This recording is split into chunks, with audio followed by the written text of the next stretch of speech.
something that hardly any photographer knows, that when they take their raw photos into Photoshop and they convert to even Adobe RGB, that quite a lot of their pixels get clipped, especially in reds. We have a lot of very, very chromatic red colors in our nature, in flowers. And as a result of that, these flower petals would lose their definition.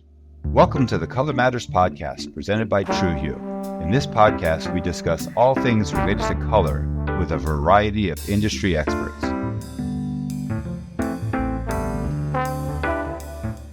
Franz Herbert, thank you for joining the Color Matters podcast. I'm your host, Clark Omholt, founder of TrueHue Monitor Calibrator, and you are joining us all the way from Vorarlberg, Austria today, yeah?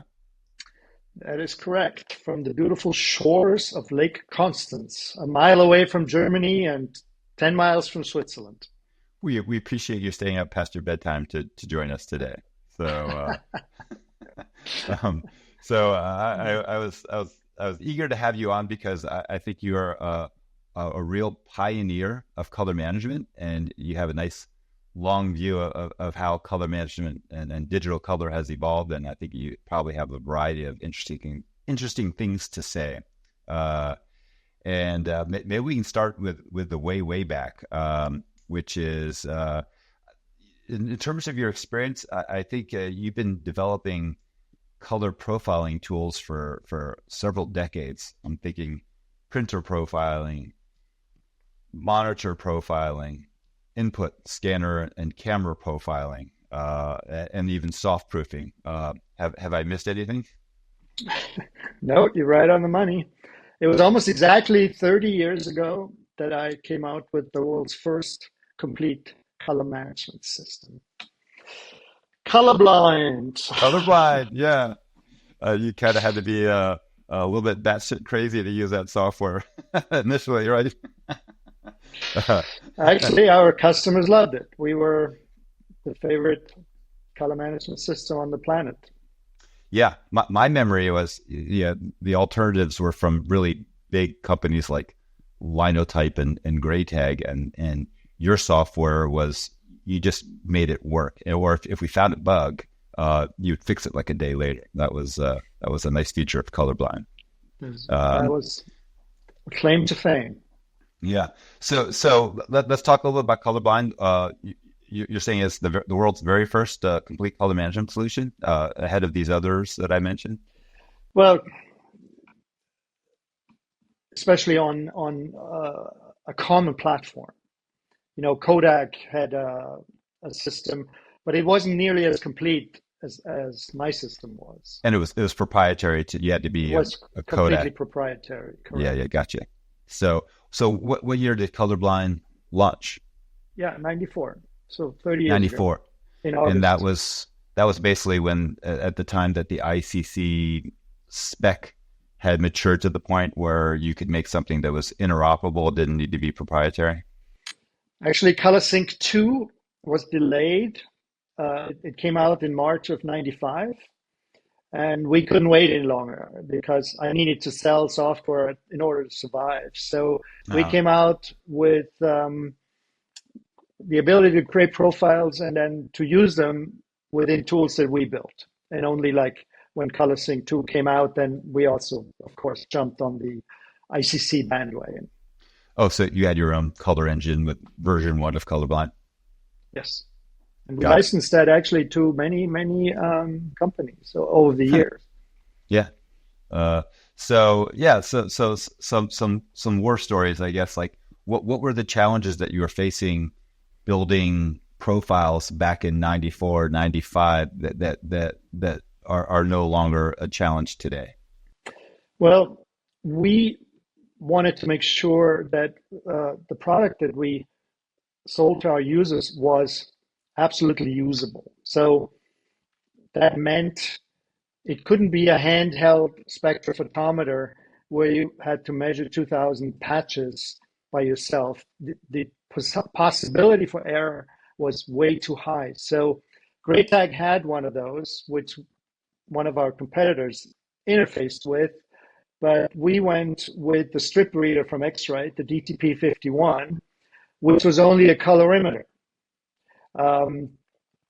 So we had to, the results from a colorimeter are not as good as from a spectro, and it depends on the material, on the media. Can you explain why the colorimeter isn't as good as the spectra? Because it reacts differently. We use colorimeters all the time for monitors, but they have different calibrations for this light, for this light. So it's like a camera. And this colorimeter didn't have any calibrations to dye sublimation media, to inkjet media. Those are all radically different. And so, but we made the best of it, and our customers, they would get their 90% there. So, and when the SpectraScan, the automated robot, came out from Greatech, we were the first ones to interface with that. And then we had, of course, the best of both of those worlds. What did the SpectraScan with the robot arm cost? Oh, ask me something. It was several thousand. Yeah, my memory was like $5,000. I would guess something in that order. Yeah, you could take the head off and you could use it for monitor calibration. It was a beautiful instrument. I mean, it would constantly run behind us. I mean, that was our daily background noise. It's kind of given that it was from a Great Tiger Beth, it was kind of the Swiss Army knife of color, huh? Actually, it was Greatech at that time. It was Swiss, and then Macbeth bought them later, and then they bought X-Rite, and so, or they merged with X-Rite. So, and we're talking now version 195. Did you have a Windows version of Colorblind, or what? Were there any challenges making something that worked on Windows? We were multi-platform right from the get-go. We knew that was going to be important, even though at the time Apple was really, really pushing this whole stuff, like all this color stuff. ColorSync you were discussing previously was an Apple-only platform for color. So no, but they started the ColorSync consortium that got later renamed to the ICC consortium, and that was multi-platform with Windows, with Sun Microsystems, Silicon Graphics, Telligent. So they had this in mind, that this would only be successful if it worked on all major platforms. So version 1 of Colorblind was cross-platform between Mac and Windows? No, we didn't have any customers on Silicon Graphics machines, and Windows? Windows, yes. Yeah. Okay. But the majority of the people actually that embraced color, especially for the printing industry at that time, they were all running on a Mac. Yeah, that was my perception. Is back in those days, anyone who cared about color was on a Mac. But and interesting, we thought we made this product for the printing industry, but the people who really needed were the digital photo labs. That's a good segue to a later part of our conversation. So, but bringing us up to present times, I know your current company is called Basic Color, and you have a suite of products. Do you want to briefly describe them and say where they fit into the world of profiling products? It's not my company, but I'm the sole color technologist. So I create and maintain the 3 Basic Color products. One is Basic Color Display. That's kind of like the Swiss Army knife of monitor calibration.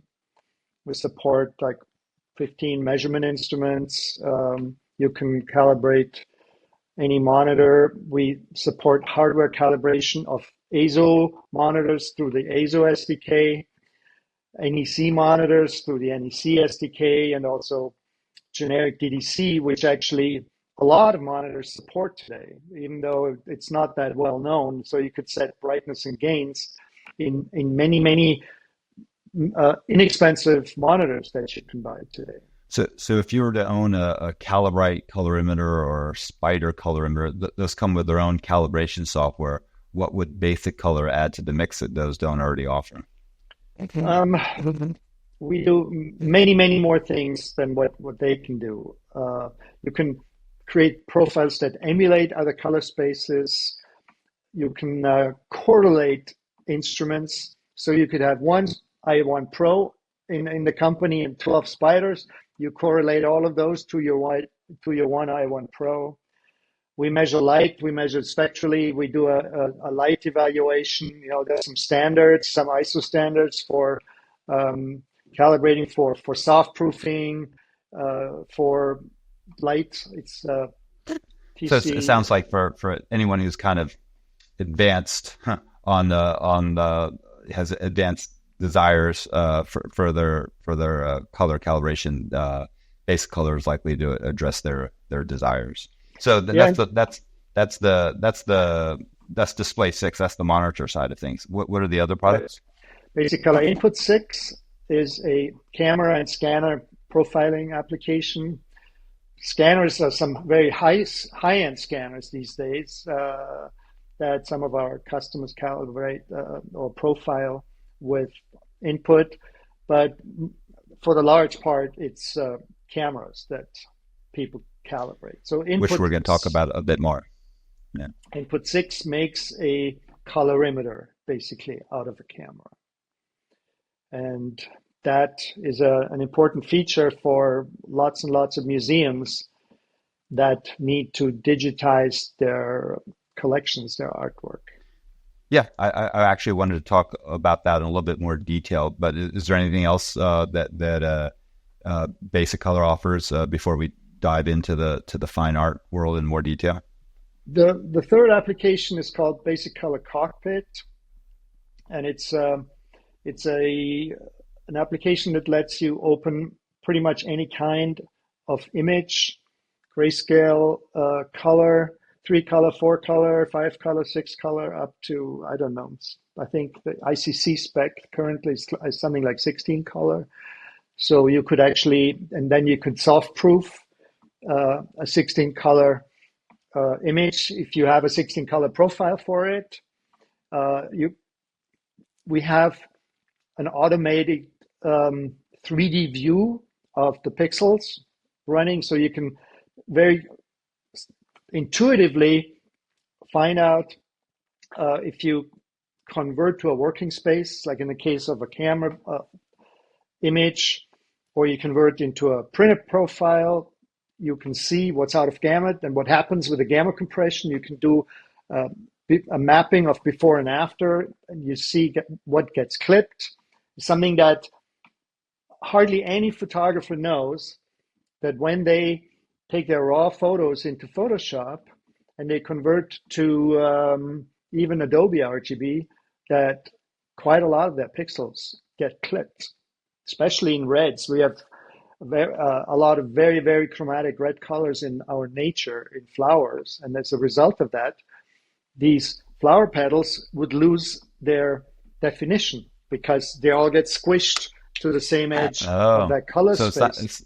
It's not that, because there aren't too many monitors and definitely not too many printers that will exceed the Adobe RGB color gamut, but you're facing a problem with compression where you're losing detail as it's going from raw to Adobe RGB. Well, that's interesting. I hadn't thought about that. And in Cockpit, you could actually convert from raw directly into a printed profile and use the color, the gamut compression, so you retain the general appearance and without having to go through a working space that is only a 3x3 matrix. Yeah, so I'm guessing that the users of Cockpit tend to be high-end photographers then. High-end, actually, yeah, and catalogs, because it has a hot folder mechanisms. Automated workflow. Where you can just drop in a whole folder into the application, and you could just like zip through, for example, turn your gamut warning on if you wanted to see which images are out of gamut. You can do this super, super fast, and then decide what kind of profile to convert to, and off they go. So people process thousands of images with Cockpit. Okay. Well, let's jump into the realm of fine art reproduction and museum work that I know you've been doing a fair amount of work on. It's an area that I'm not super familiar with, so I hope I'll learn something new. what are the challenges that, let's say, museums or fine art reproduction houses, let's say we're doing input profiles of cameras, fine art reproduction. What are the challenges that they face, and how do you address those challenges? It's not necessarily reproduction.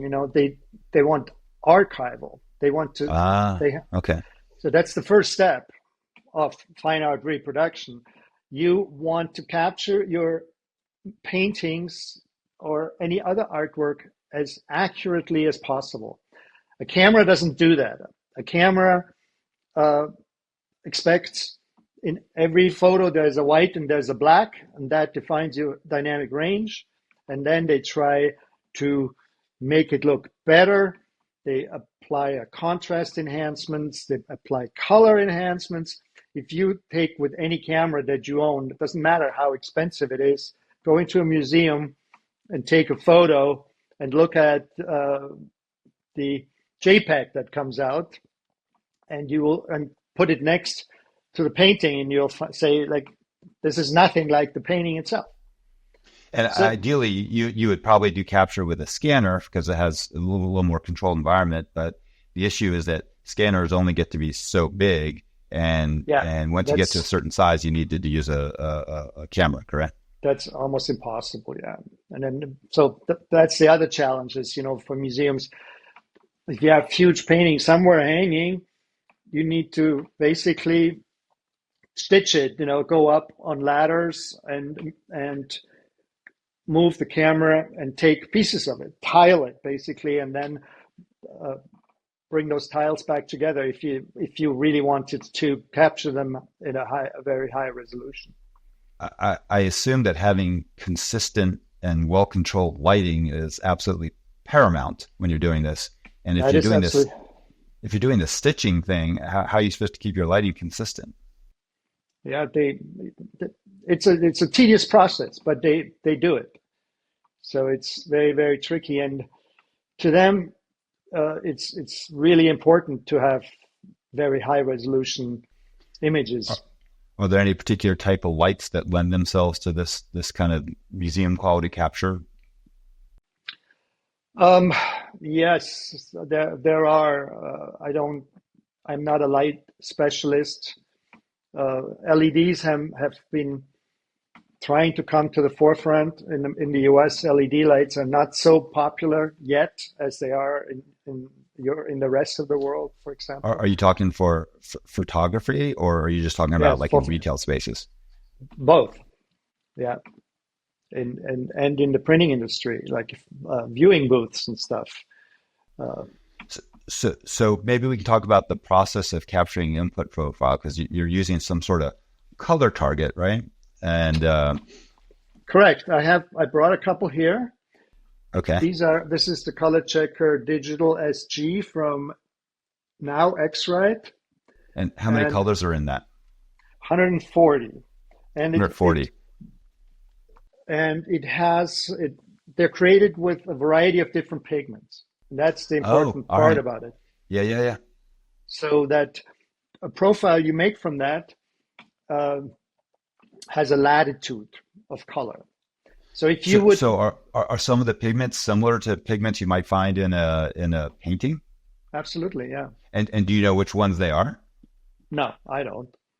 But yeah, basically our customers would find that if they capture a specific painting with a pigment that doesn't exist anymore, and that color would actually, with a profile, may yield a high color error. That's a possibility, but we allow to combine targets. So we have like a 1-patch, 2-patch, 3-patch target, so they could actually photograph this specific spot on the painting and measure it with a spectrophotometer, and then add it as an additional parameter into the profiling process. So when you say measure a patch, let's say it's someone's shirt, you're just going to take like a handheld spectrometer and measure the shirt, or are you going to use something like a spectroradiometer, which is super costly? Well, that's unusual. No, but spectrophotometer, they would normally, not want to have it touch the material. But as long as you get reasonably close, a couple millimeters away. What if it's a plaid shirt? You can't really capture that, right? Yes. Well, needs to be like a 3 millimeter, 4 millimeter diameter. That's pretty small, so you need to find that color somewhere where you can capture it. And some And of what spectrometer captures a 3 millimeter patch? I think the I1 Pro is 4.5 millimeter, but the My Eero one does, and I think uh, the one from the Barbieri, they have one that has a very small measurement aperture. My Eero, I'm not familiar with that. The i1 Pro is made by X, right? Barbieri is the manufacturer, obviously, and who makes My Eero? My Eero is the latest instrument from Konica Minolta. It's a handheld device, and it actually also it measures monitor as well as reflective and transmissive, and so radiance and irradiance. Do you know what those things cost? They were trying to compete with I1 Pro, so it's like $1,200. Oh, They waited wow. till the patent. Actually, it had a patent for the I1 Pro measurement of monitor and reflective, and so the patent has run out, and that's when they came out with this like a couple of years ago. It's a very nice device. I have one here, yeah, and you can So get. I was going to ask you about metameric failure between different pigments. Maybe you can help define what metameric failure is, and for input. And if I'm understanding you correctly, that the target has a variety of pigments, some of which do a reasonably good job of mimicking the pigments found in paintings. Right, and so the way the process works, these color targets. Here, I'll show you another one. This is the latest from the US, the next generation target. Oh, wow. They got circles instead of squares. That's pretty Yeah, advanced. and it's actually made on metal, so it's not temperature sensitive. This one is cost $1,200 at least, so this is very expensive.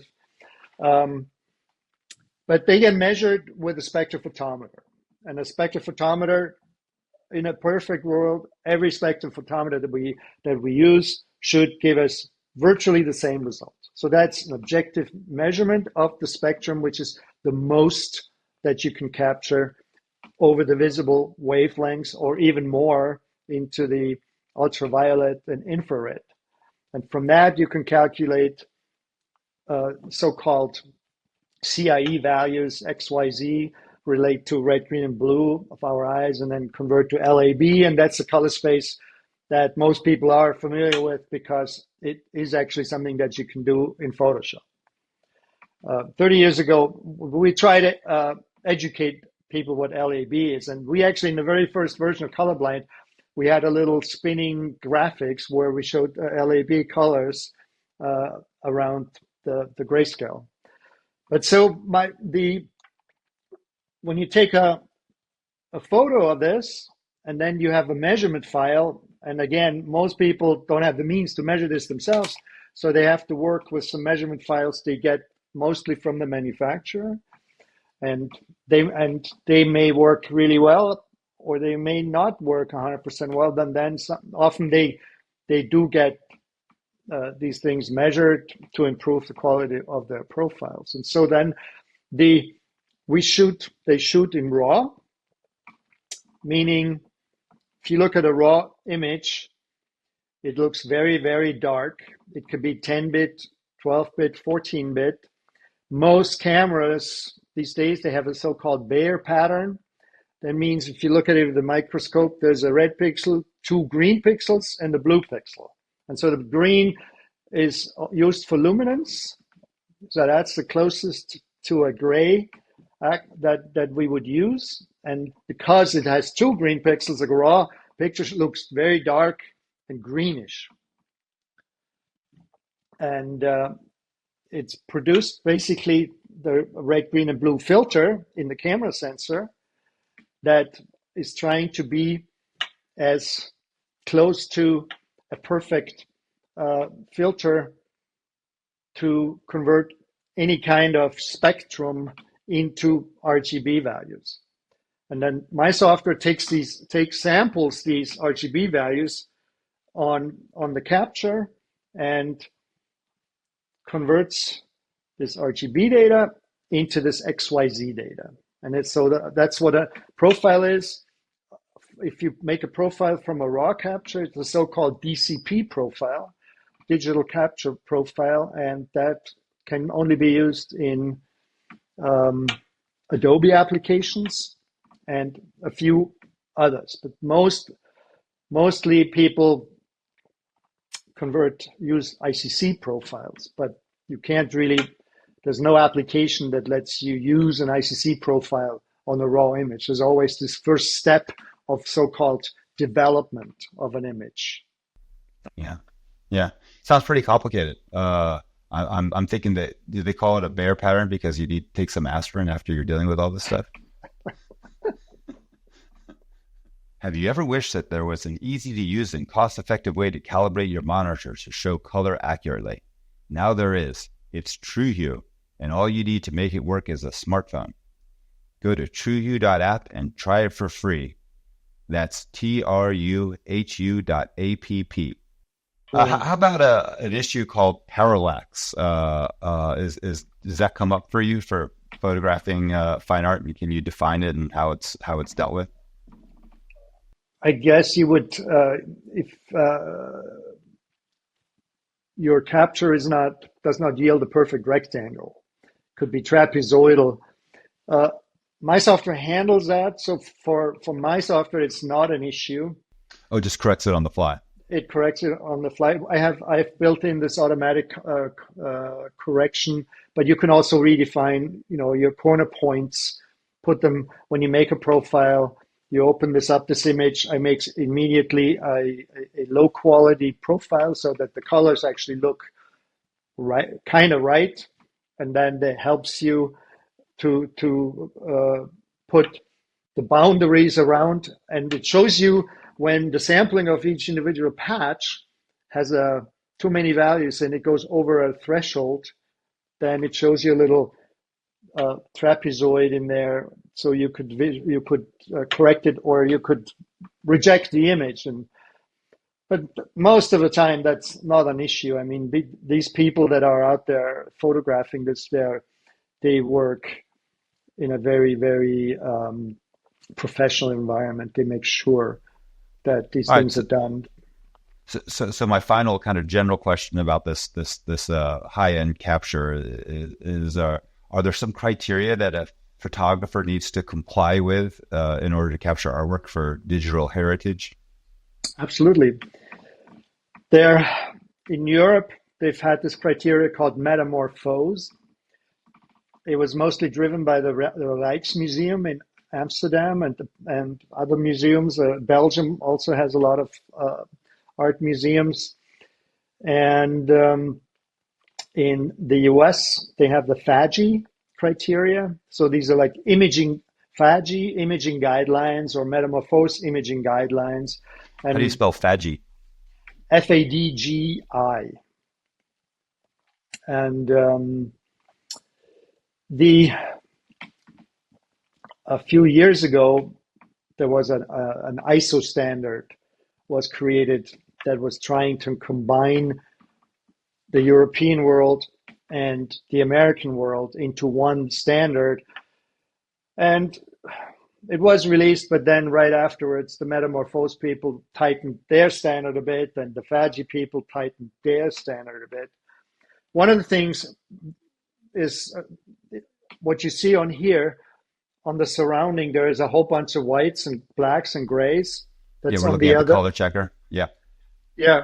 And so this allows you to analyze the uniformity of the lighting. And the FADGI standard is actually the only one that takes that into account, where you have to pass special criteria for that. Typically, there's separate handling of grayscale. So patches that are along a grayscale, they have to be more precise than color patches. And Um, Are we they talking use about like within X number of delta E of the measured value? Is that how correct, you do it? yes, correct. So a delta E is a color difference for our users that have never heard that term before. So one delta E is roughly a difference that our eyes can barely see. So we would we have a set of RGB values, a set of measured values, and then we make a transformation and we pass them through the transformation and we can compare the resulting XYZ with the measured XYZ. And that And gives us, what's the FADGI tolerances for grayscale? well, it's typically like a chroma limit, a delta chroma can't be over 1.5 or something.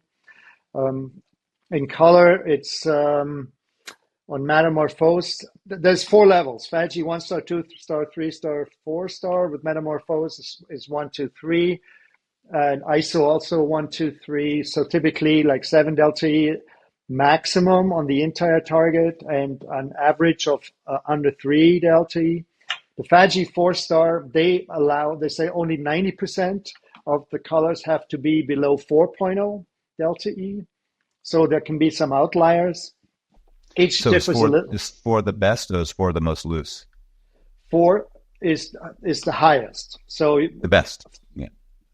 no, I mean, The oh, you highest mean the tolerance. criteria?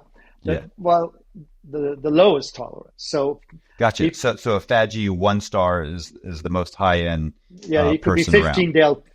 No, the 4 star is the highest. Gotcha. And So how many FADGI 4 star people or let's say in the US or Europe for that matter, are there dozens or single digits or hundreds? I would say dozens. You know, basically a photographer that gets hired is either works for a museum or gets hired by a museum for archival in digital heritage has to prove to the museum that they can do either a Metamorphose top level or a FADGI 4 star. And there's some other criteria that are not related to color. There's like sharpness, parallax is a big issue there, and size. So you have to have a proper resolution. So we have no way of really analyzing that. So for us, it's the color part is the important part. Got it. And so when Got it. you make a profile with input 6 at the end, you get a stamp of approval. You can switch between your color criteria, and they'll tell you, you did a FADGI 3, but not a FADGI 4, and you can get a full report of every patch, and you can see where did it fail, and then you could start changing your lighting or moving things around so you would get to the 4 star. Sometimes it's also the camera. We didn't talk about the metamerism, the filtration. The filters of a camera, they are the critical component for getting good color. And so if you take a picture of some material that is not what you made your profile with, like photographic material, for example, like right here's a target with So that looks like a C print kind of thing. exactly. So if you make a profile from that would be really good for photographic material. And then there are different ones for Fujifilm, for Kodachrome, and so on. But not so good for painting. That wouldn't match, right? Those would be two totally different types of materials. So there you would have a metamerism failure. Metamerism is when a color looks different under two different light sources. Yeah, yeah, got it. So. All right. Anything else around FADGI Metamorphose that are, or have we discussed the most important criteria already? Yes, there are also different delta E formulas. Like the old Metamorphose, they used the old delta E76. Oh, that's embarrassing. Which is the straight, Euclidean distance in a LAB cube, and that does not reflect what we see at all. So you could have a color that is a bright yellow, and you could have it 10 delta E more chromatic, and we would hardly see the difference in the delta E 76 realm. Yeah.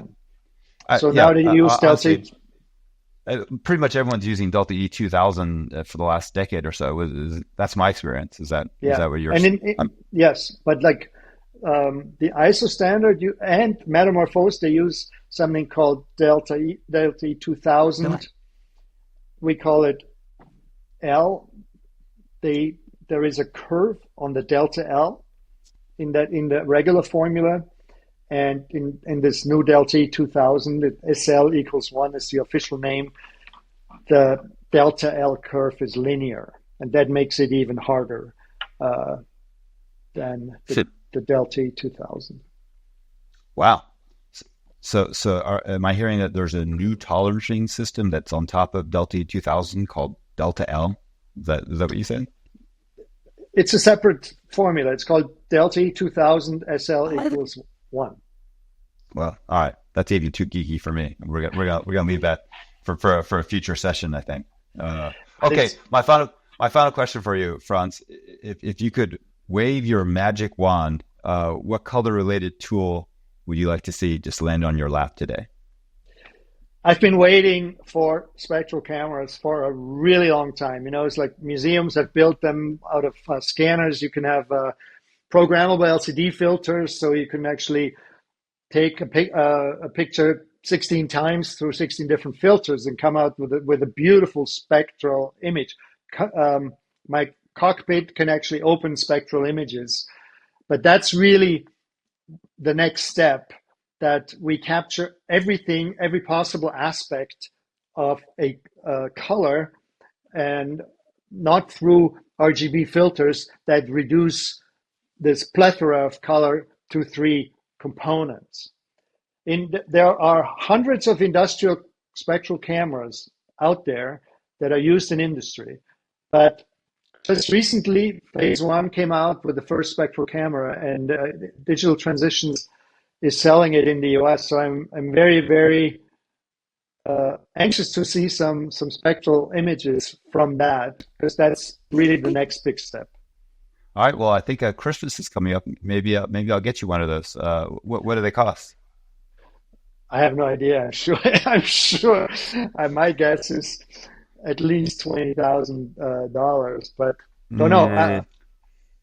Maybe I'll wait for. Yeah, maybe I'll wait for your retirement party or something like that instead.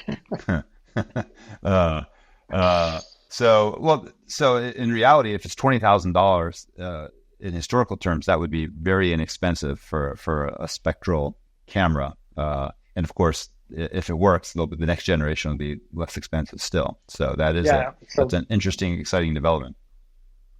I think so.